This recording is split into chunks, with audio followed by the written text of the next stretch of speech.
Officiellement, c'est un simple exercice militaire. Officieusement, peut-être une attaque surprise contre Israël. Les services de renseignement israéliens ont récemment averti les États-Unis que le corps des gardiens de la révolution en Iran pourrait utiliser un exercice militaire pour attaquer le pays. Une manœuvre en cours, puisque des missiles balistiques ont déjà été tirés selon le média d'État iranien. Téhéran, qui a perdu beaucoup de sa capacité de frappe durant la guerre des 12 jours, aurait depuis tenté de reconstituer son arsenal. Le régime des Mollahs, qui continue de menacer Israël. La poursuite des crimes du régime sioniste, ses attaques incessantes contre la Syrie et les efforts déployés par ce régime et ses soutiens pour transformer la Syrie en un État failli et fragmenté créent un terreau fertile pour le développement du terrorisme.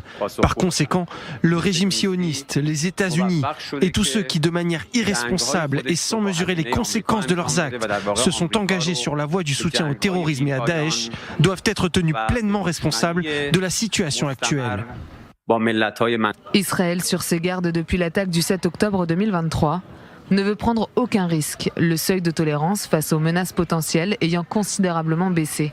Les chances d'une attaque iranienne sont inférieures à 50%, mais nul n'est prêt à prendre le risque et à dire qu'il ne s'agit que d'un exercice. Les États-Unis, de leur côté, n'auraient détecté aucun signe d'une attaque iranienne imminente.